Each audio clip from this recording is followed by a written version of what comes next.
Welcome to the Intern Whisperer. Our show is all about the future of work and innovation. And today's guest is Matthew Hogan. I have since learned that it is Matthew, not Matt. He is the founder and CEO of M3D Technologies. He also founded VFX and Gaming Studio based in one of the fastest growing tech hubs, Orlando, Florida. That is where we are. He is a service-disabled Navy veteran who studied studio production and visual effects at Full Sail University and the Dave School in Orlando. Matthew also founded and operated several small businesses after leaving the Navy and has successfully completed projects for Orlando area theme parks and the University of Central Florida. So welcome to the show. Thank you for having me.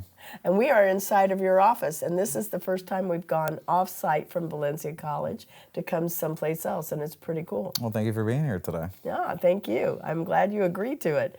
So we always talk about learning technology and the future of industries and jobs, and we kick it off with asking the guests to tell us 5 words that describe you and why those 5 words. And the first one you gave me was dreamer. Mm-hmm. So why dreamer?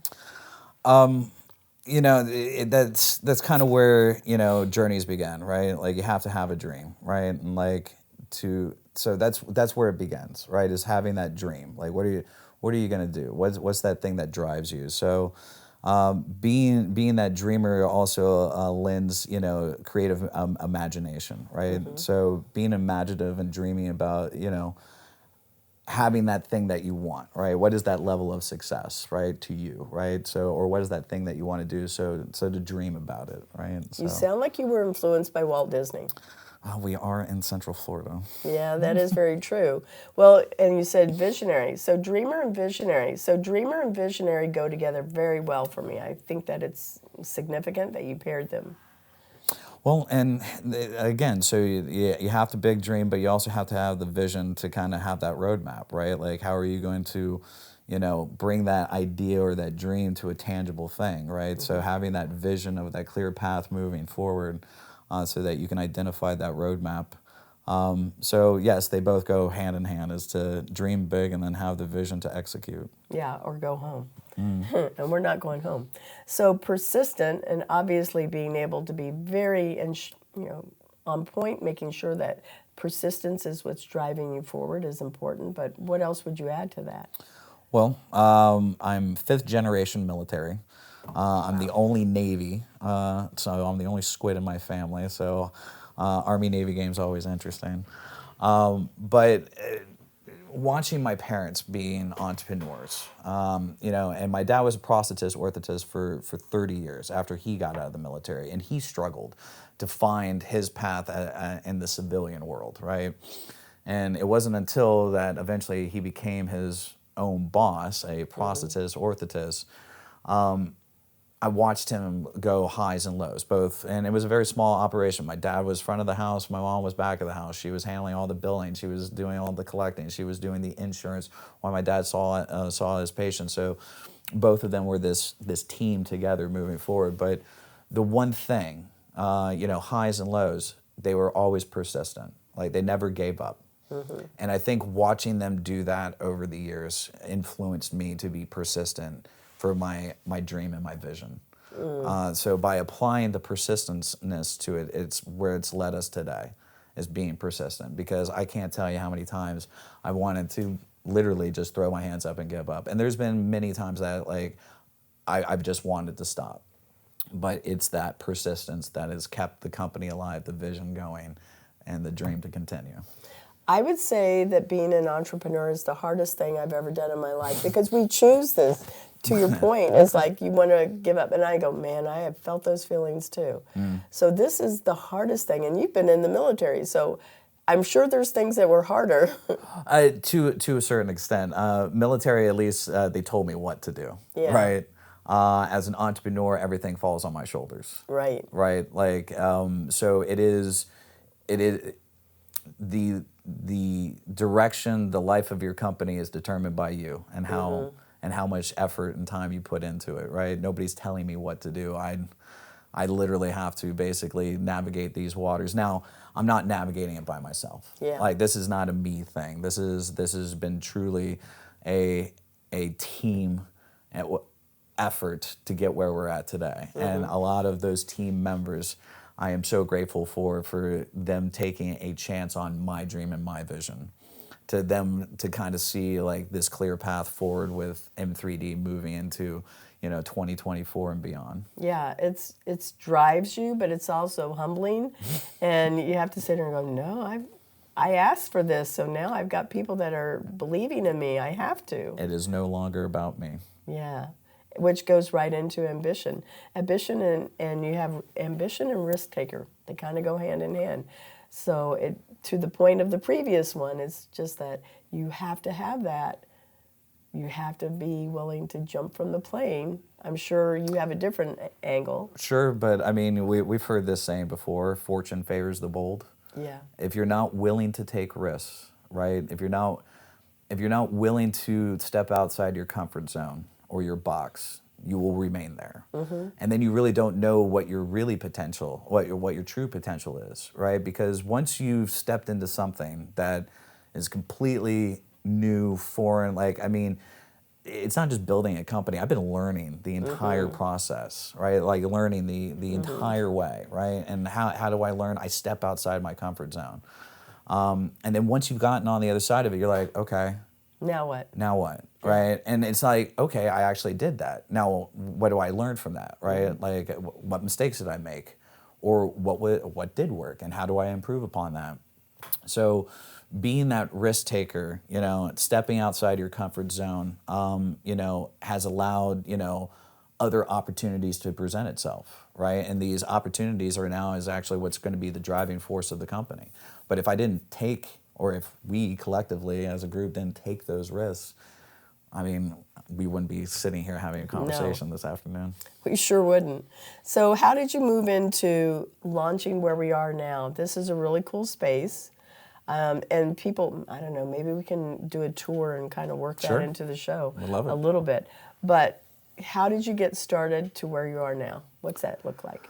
Ooh, well, M3D Technologies is not my first company. So this has actually been a 20-year journey to get to this point ever since I got out of the Navy in 2005.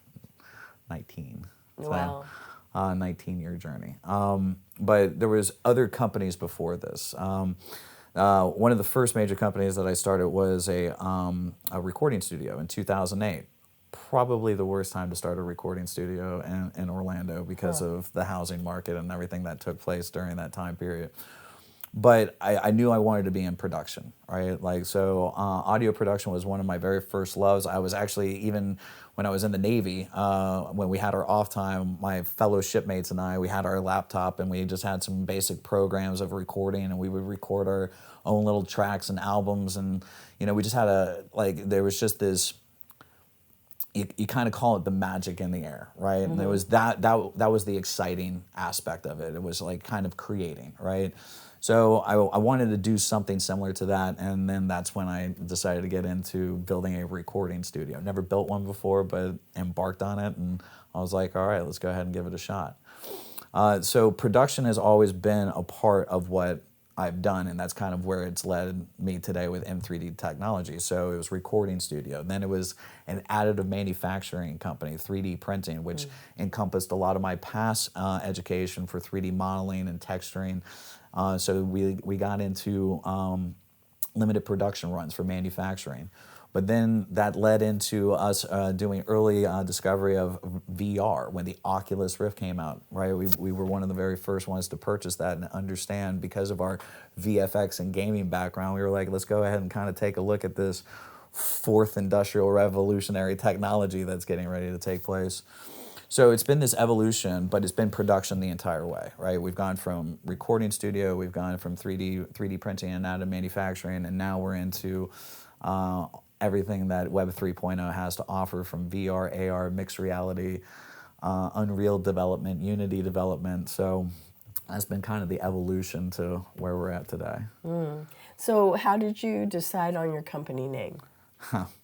Well, because it's mainly of what we have in our backyard, right? Orlando for the longest time still is known as the tourist capital of the world, and people outside of this area identify Orlando as Disney, right? But in our own backyard, we have so much more than just theme parks. We have a huge military presence, right? And then, of course, we have the Space Coast, and we have the Space Force Base out there, which, years ago was the Air Force Base. So we have the Space Force Base. And then Tampa, we have the military Air Force Base out there. We have the largest VA hospital out there. So you have your military and now your medical, right? So a huge medical presence, Advent Health, Orlando Health, largest VA hospital here. And then we were doing a lot of media, right? So the M kind of represents the various types of industries that we can apply our IP and our services to. So military, medical, and also entertainment. But the M is just, making 3D, but it's more along the lines, it's M3D. So where'd you go to school? Because we kind of skipped that step. I know I mentioned it at the beginning, but it looks like you've been a Florida person for a while. So like I said, I'm fifth generation military, but my dad was fourth generation military. But he was a student out here at UCF back in the late 70s, early 80s. As a matter of fact, when he graduated, there was only like 16,000 students. But Central Florida is where my folks met. My dad was also in the EMT service, and my mom was a radiology tech. So my dad would bring them in and put them up on the table, and my mom would take pictures of them. And finally, one day, he just asked her out on a date. So after he graduated from UCF, the Army got a hold of him. He had prior military as a Coast Guard vet. Goes into the Army as a Huey helicopter pilot officer, and we get stationed in Anchorage, Alaska.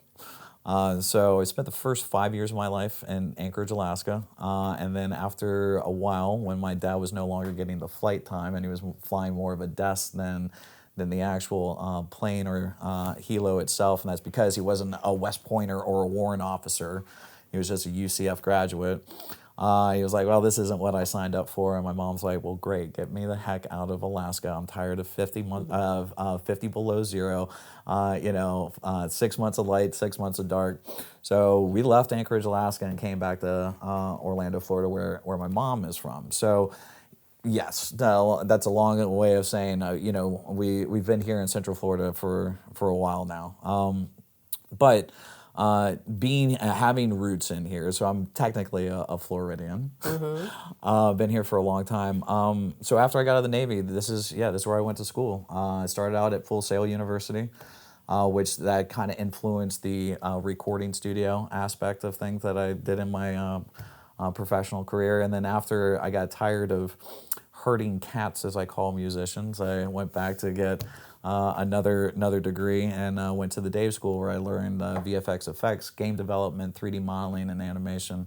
And from that school is what led me into the additive manufacturing, 3D printing, and then, of course, I had the best opportunity that ever presented itself. One of my mentors, who was actually my instructor at the Dave School, came on board as my creative director. So Mike Young, as now the person who taught me 3D modeling and animation and visual effects, is now also a part of this vision that we're on together. This journey. That's incredible. Yeah. So Mike has been just one of the amazing partners and team members of this company that's been created.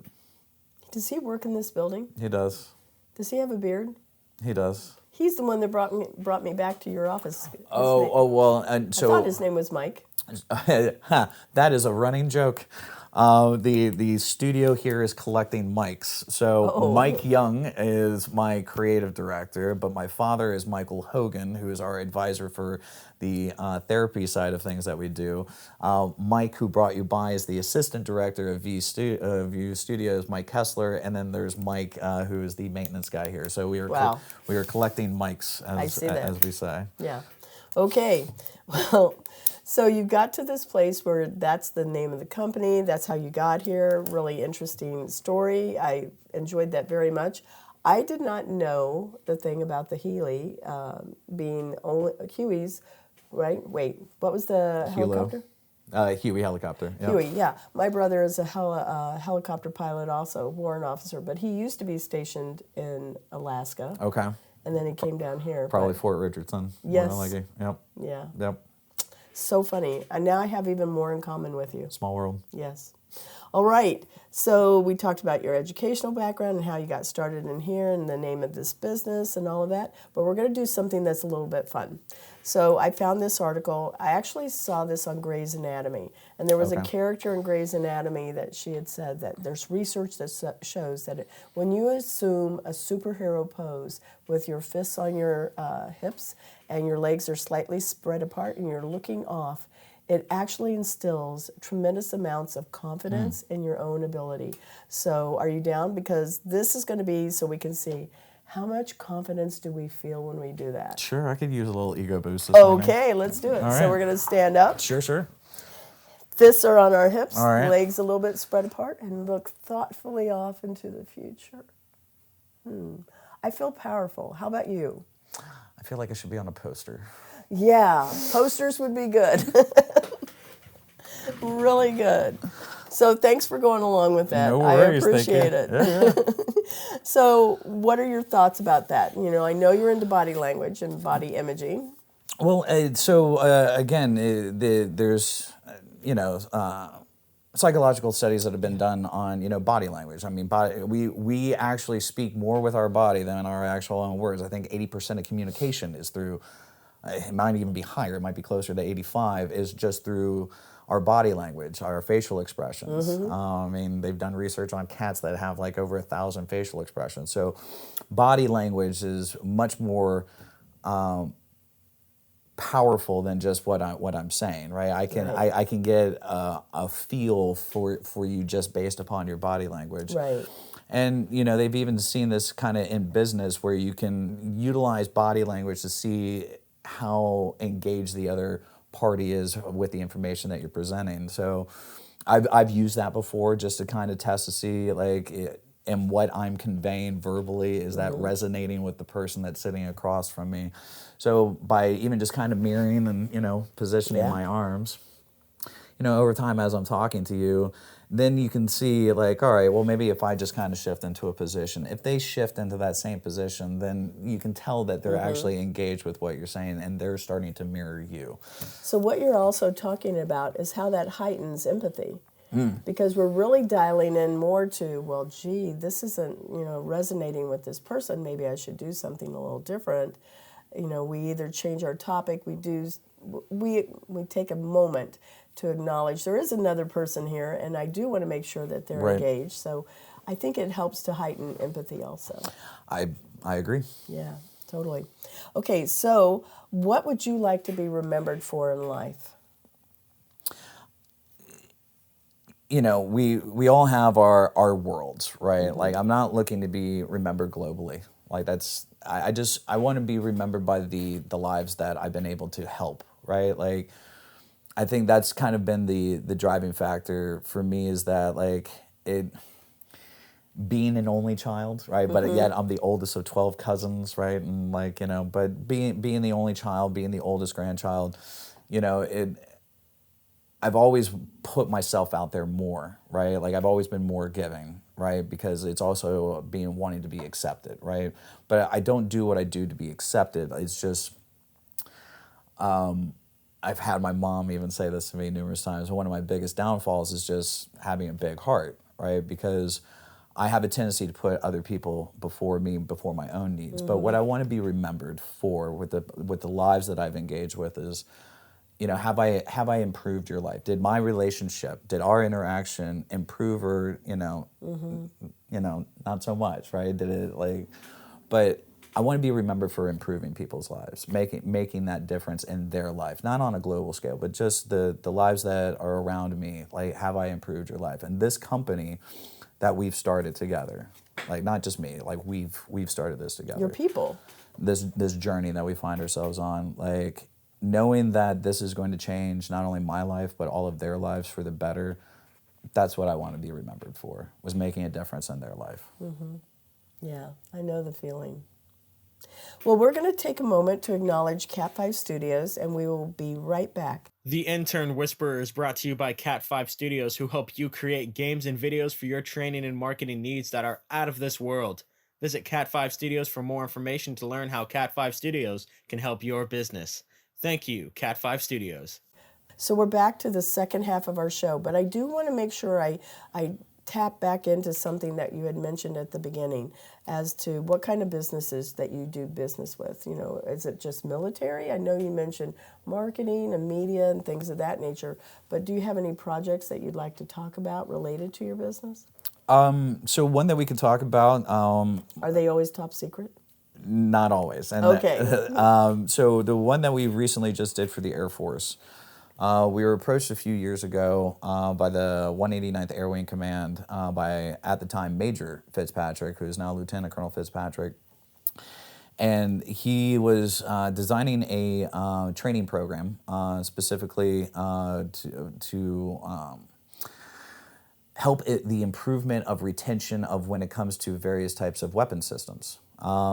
So they were exploring various types of XR hardware, whether it be haptic gloves, and of course, they were utilizing off-the-shelf controllers from the HTC Vive product line, but they weren't meeting his needs. HTC or haptic gloves, as cool as they are, they're still not there yet, right? Like they can do a lot of things, but they can't do everything. So let's take a moment and tell our listeners what haptic gloves are. I know what they are, but Sure. Go ahead. Take a moment and tell them. Haptic gloves, essentially view it as a different type of controller interface, right? Instead of just holding a standard game controller where you have buttons that you mash, or an HTC Vive controller where you have a D-pad and you have a trigger on there, haptics themselves allow you to feel the virtual world, right? There's a tactile sensation that comes with haptics, whether it's a full haptic body suit, like the Tesla suit, or haptic gloves that have been developed by companies like Haptex or Sense Glove or VR Glove. So haptic gloves themselves are just another controller interface, right? So instead of holding a controller in my hands become the controller. Now, they are also relying upon being able to be tracked, right? Like you have to track these things properly to make sure that they interact in the virtual environment correctly. Well, haptic gloves they're around, they do certain things, but they can't pinch, right? Like I can't pinch a virtual pen because it's not tracking properly. So when it comes to smaller objects, haptic gloves aren't there yet. So LTC was looking at haptic gloves, didn't meet the mark. He was looking at the off-the-shelf controllers. He goes, there's a level of disconnect that's happening. What I'm seeing in virtual reality is not what I'm holding in my hand.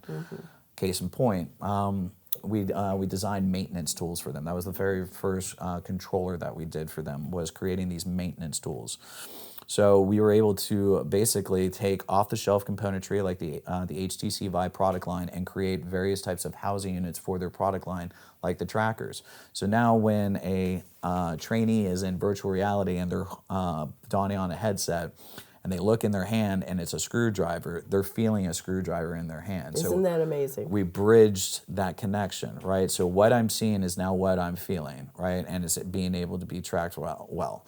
But no other major DoD vendor wanted to take that on. It was too low-hanging fruit. It was like, oh, it's not worth our time. And for us, it was like, we will take this on. Because of our past experience in additive manufacturing and 3D printing, we were able to come up with a custom controller design that not only meet but exceeded expectations. So based upon those first controllers, we were able to continue with Lieutenant Colonel Fitzpatrick with his fighter program and designing weapon controllers. So we designed a rocket launcher that basically is a generic, when you look at the actual physical controller, it's just very generic. But in virtual reality, we can reskin it to look like whatever rocket, whether it's a Stinger, whether it's a Chinese military rocket launcher, if they want to have their trainee train on that specific type of weapon system. And then we also did a USB controller called, its nickname a pickle grip, but it deploys chaff off of the back of a C-130 for their anti-defense missile systems. So if there was a missile inbound, you actually press this controller and this trigger to deploy the chaff. So all three of these controllers were the first intellectual property that M3D designed, whereas previously, we were just working in the realm of, we were the software solutions for XR hardware providers like your Infinidec, your Tesla suit, your haptic gloves. They were the manufacturers, but we built the environments that showcase how their hardware would work in the virtual environments. So software solutions for XR hardware providers, but the controllers that we developed for the Air Force was our first tangible IP. So the military is one of your clients. Do you see these products going mainstream? We do. We've actually identified several commercializations, even with the rocket launcher. Again, being here in Central Florida, a lot of what we do here is entertainment experiences, right? So outside of the theme parks, we also have Andretti Speedway, right, where you can go in and do indoor go-karting, but they have a huge arcade area. So our rocket launchers can now be turned into, for commercialization, as an arcade system, right? Wow. Because who doesn't want to blow things up? No, we all do. Yeah, especially on days when we need to let some it's a energy good stress go. relief. Absolutely. Yeah, energy for sure. All right. So positive impacts. Well, let me take a question back. What do you think 2030 is going to look like? That's okay. We don't count this year. We don't count 2030. So it's basically 5 years. And we always know that stuff happens. So COVID was one of those things. Gen I came out of the box. And that changes things. And many times people, whatever is going on historically, health and technology-wise, that's what shapes how people think. Mm-hmm. So babies being born now will have a very different idea. They don't have the historical reference that you and I have. But what do you think it's going to look like? To your point, nobody was expecting 2020 to take place, and honestly, I consider 2020 a decade's worth of things that have happened in 1 year. But 5 years from now, when you're talking about technology, that's almost impossible to say what the landscape is going to look like now, especially when you start implementing AI. AI is going to have, again, the technology itself is not good or bad. It's the human factor once you put that into there. But the advancements of that, I think in our healthcare, we're going to see huge advancements in our healthcare. I think people are going to be living longer because of these advancements, and how AI is going to be able to crack the genome and identify cancerous cells long before early detection for things. I think AI is going to lend itself to some advancements on the medical side. But currently with our global climate, we have two major wars that are going on. We're starting to see a lot of turmoil that, has just been kind of there for a very long time, but it's now coming to the surface. And, what is that going to look like? Mm-hmm. What is that like? Is this going to be another Afghanistan, right? Are we going to be in a conflict for 20 years? Yeah. Or is this going to be, getting to a point where somebody's like, well, I'm just done messing around, and pushes a button, right? And look, not to get on the scarier side of things, but, our DoomsDay Clock is the closest it's ever been. We're 90 seconds away. People really don't talk about that. And I'm not trying to get conspiracy or whatnot. It's just, this is an actual factual thing that's going on, right? So as excited as I am about what's happening in our industry with the advancements of technology and whatnot, I'm also trying to be mindful of what's going on in our global climate, right? Not just on weather, but just are out of our control. Yeah. So, when you ask me what does 2030 look like, again, the dreamer in me wants to be hopeful, but the pessimist in me goes, well, look, if there isn't a major change soon, we're just kind of on this clear path forward of, a zero sum, right? I believe, look, I see humanity, right? I've seen good, right? Yeah. I've seen good in this world, so that's why I'm hopeful. But for 2030 to predict on, what the jobs are going to look like, I think AI is just going to change so much of that. And I think it's at a point that if you don't embrace it, you're going to be left behind. And absolutely. And I've always said that even before AI came out, even with the fourth industrial revolution, right? It's happening, right? It's taking place right now. And my question to you is: do you want to be a part of it, or do you want to just watch or do you just want to watch it pass you by? Right? I would much rather be a part of it. I would much rather be involved in it because it's happening, right? Yes. And it's same thing with AI, right? Yes, there's this scary aspect to it, and yes, because I think the scary aspect to it is because we know how human beings are, right? It's not the technology, it's the human being, right? So, yeah, 2030, I think it's if you don't take hold and see what's happening and basically put yourself in a position to understand these new technologies that are coming out, it's going to leave you behind. It really will. I agree with you very, very much.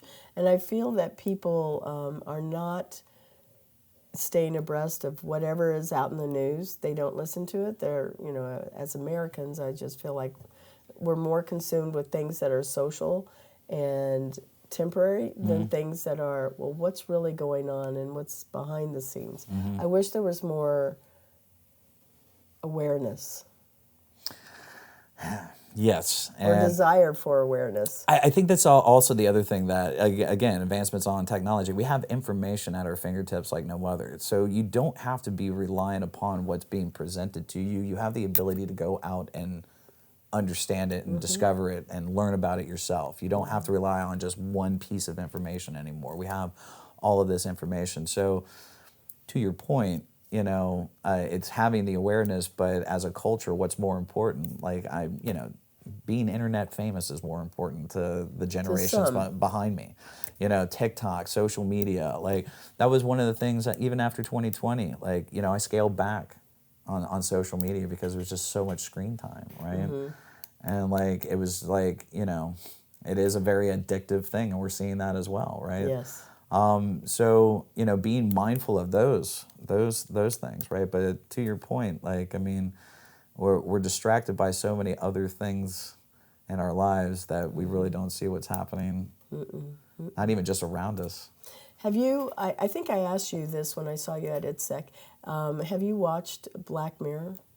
I watched the first, I haven't seen the latest season, but yes, I've watched quite a bit. They're a cautionary tale, in my opinion. Oh my God. This is what can go wrong. Right. And for our listeners, that's on Netflix. You can find it there. Very, very dark. But then there's this other thing that's on Netflix, and it's called The Future of. Yes. And it's a little brighter, Yes. Have you seen that one? I have.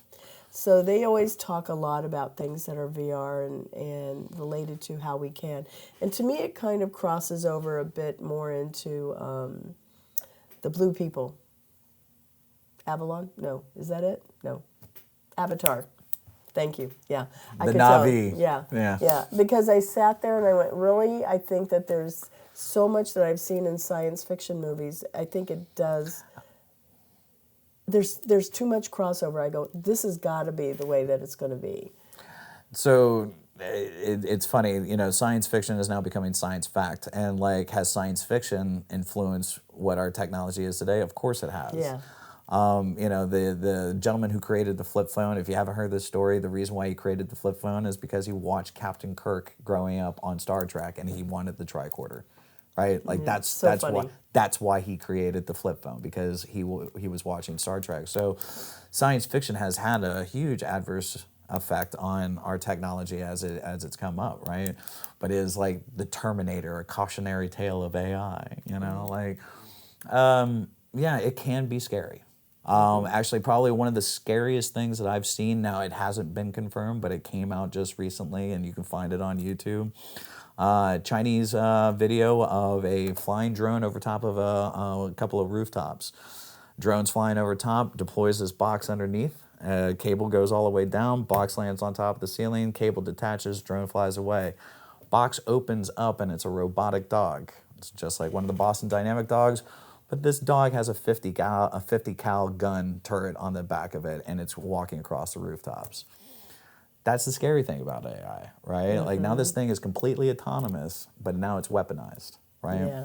So, again, it's the human factor, right? And I think I'm hoping that we learn a lesson from having social media unregulated as long as it was, that we take that as a cautionary tale for what we need to do with the regulations of AI.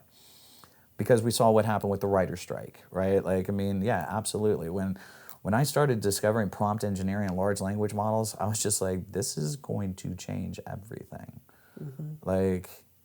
Even just utilizing LLMs to do brainstorming, to help kind of keep creative ideas going. They're even saying now that probably within the next 2 to 3 years, we will see the first billion-dollar company of a group of 3 because they're leveraging AI. Oh, yeah. I know what I'm going to talk about with Justin on his episode is the idea of chatbots. And we would all have that eliminates a lot of people. You don't need you don't need people. You can use chatbots. That's right. Wall-E. Yep. The movie. Yep. I like to make another suggestion outside of the future of, right?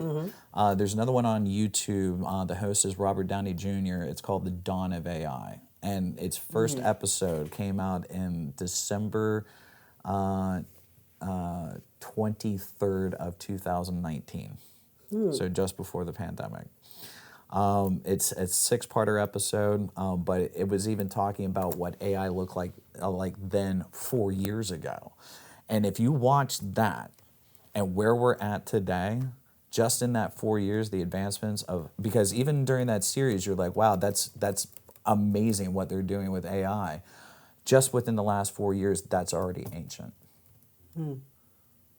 So I'm going to go look it up. I made a note. Yeah, absolutely. It's a great series. Digestible episodes, 30 minutes. But it's talking about the medical advancements. It's talking about the military advancements of AI. It's talking about the production, how we do video and audio production, how we do entertainment. So it was a really good series. But yes. Black Mirror, the future of, and I would suggest the dawn of AI. Okay, I'm going to go and watch that one for sure. So what ethical dilemmas do you foresee with all of this? I mean, you're going to have, they're already talking about, like, with the ability to utilize, deep fakes and how we can now mimic people's voices. We're hearing the scams of, elderly people are getting phone calls and it sounds like their grandchild and they're saying, grandma, grandpa, I'm kidnapped right now and they're not going to release me unless you give them $20,000, and it sounds like their grandchild. Right, so there's going to be the scamming aspect, right? I mean, people are going to leverage this technology to take advantage of other people, right? You saw that Canal, I don't know, maybe you didn't. He put something out for New Year's and it said, hey, this is Canal, blah, blah, blah. It was all a fake. It sounded like him. It looked like him. It was not him. And he said that at the end. So one of the most impressive things that I saw recently when it came to entertainment production, right? They were able to take Robert Downey Jr. and Tom Holland and recreate the Back to the Future scene from 1986 where Doc Brown is talking to Marty McFly at the high school. But it was a deep fake. And what they did was they would just replace Michael J. Fox's face with Tom Holland, and then the same thing with Robert Downey Jr. with Christopher Lloyd. But it was them, and it matched up. All of the audio, the lips, the facial expressions. So now we're talking about deep fakes, right? Like, can I trust what I'm seeing? Is that real? So that's another problematic thing, because they're even saying with video conferences now, right? You might think you're talking to Elon Musk, but that's not Elon Musk, right? Like, I mean, so those are some of the things that I see that's going to, people are going to get taken advantage of, right? But it's being, again, aware of that technology. Are you going to, are you going to be a part of it, or are you going to let it, pass you by? And if you're not informed, if you're not prepared for this digital world, and it's constantly, as you know, it's constantly expanding, and it's constantly growing. Like, we can't even stay up with all of the new hardware and software that's coming up. I mean, just in the last 2 years, the explosion of just tech has been never seen before, and it's only going to continue. Oh, I agree. I totally agree. I know you're big into the industrial ages, and I had mentioned that at the beginning when on your website it talks about the 4th industrial age. What do you think that the 5th industrial age, as it continues to evolve, will be? Because in the notes that I had, the research, it said that it's going to make the connection closer and seamless. It will feel unmediated, and the smart device, when we tap into it, it's going to be something that, we speak, it's going to disappear. Brain-computer interfaces will replace them. Like, how much of that can actually happen? We're already starting to see it. they've done early research before even Elon Musk got into this. There was a program called BrainGate that they were utilizing for paraplegics and quadriplegics, that they were able to actually hook up the human brain to a computer, and just by thought, they were able to turn on a TV or turn on a coffee pot. And that was just by thinking of it. I've seen it. I've seen it on shows and other, things that are out there on the web. And it's very big. It's like a whole giant thing that's sitting on inside of the person's brain, but on their head. Sure. So it's going to have to become less, obvious. Well, I fully agree, but we're also, outside of just being able to have the ability to think and turn things on, right? You'll be able to think and do research and have the information not in a screen in front of you, but like downloaded to your brain. But I mean, again, we're already starting to see this. So outside of BrainGate, we're now starting to see exoskeleton suits being utilized for paraplegics and AI with that. These people now have, even though they're clunky, they now have the ability to be mobile again, not just in a wheelchair, not just by a motorized scooter, but like they can now get up and be at eye level with you and have that. There's a feeling that they're a person. Right. And it's the same thing that I saw with my dad with even prosthetics and orthotics, right? A person who, they say it's the equivalent of losing a limb is like losing a loved one. Like that's the emotional equivalency to that, right? And for my dad, when he would go see patients, and see, he wasn't traditional, he would actually go out to their homes. He was a mobile practitioner, and actually was made fun of, his industry made fun of him for doing that, right? He was a visionary to actually go out and say, you know what, I'm gonna do home health care. And everybody else laughed at him, like, oh, you'll never make any money at that. Well, what my dad did was he was servicing the rural areas that didn't have the ability to go to a major clinic or have the resources to travel. He would go to them. And actually, he did so well that now every major prosthetic orthotics company has a mobile extension to it. Again, made fun of in the beginning, had this vision, and now it's the standard. But what he would do with his patients, right? After like they've been in a wheelchair for 2 years and just, not having their mobility again, right? And came out there and fitted them with a new device and said, now stand up. So, it's the first time that they've actually stood up in 2 years. Right. And you see that like that light bulb that goes off in their head, like, oh my God, like I'm whole again. Yeah. Even though it's not their leg, they have the ability to now get up and they're mobile again. That in itself, the psychological aspect behind that is huge, right? So again, having patients that are quadriplegics in exoskeleton suits and giving the ability to stand up and look somebody in the eye and not be down in a chair, the psychological impact behind that, even where it's still this bulky equipment, is huge. It's huge for the human psyche. So I think over time, of course, as the technology is growing faster, these things are going to become more common, right? Like this is going to become more common than just, oh, that's sci-fi, that's future. Like it's happening now. Yeah, I can't wait for it. I've seen those also, I guess they're on YouTube, really. That's really where I am. I'm not as much on Facebook. But the child that has never been able to hear can hear their mom or their dad's voice. And the expression on that child's face, but everybody in the room you can't even put a price on that. Right. It's just truly priceless. It is. And, I think that's the other thing that I'm hopeful about technology, is because it does have the ability to improve life and just quality of life. Yeah. You might not ever be 100% again, but man, if you can get me like 80% back there, or just improve it to where it's better, right? I think the technology is also going to lend itself that it's going to even the playing field if people have the ability to have access to it, right? Like it will change. Like this technology will change, how you go through life, right? Like even as a company, having access to this technology has been able to grow the company, right? Because we've had access to it. So I think that's another barrier right now, but if we could bridge that barrier where people have more access to this technology, it will improve not only their personal lives, but they might have the ability to improve other people's lives. They might come up with that idea of like, oh my God, aha, light bulb, and utilizing this technology, they've now just changed the landscape. But if they don't have access to that, we'll never know. So what is the best mentoring advice that you want to share with our listeners? You were going to focus on entrepreneurship. I was, but honestly, I think this is probably something that I would suggest, and it's hold true. Surround yourself by people who are more successful than you. Surround yourself by people who are smarter than you, because all they will do is bring you up and not pull you down.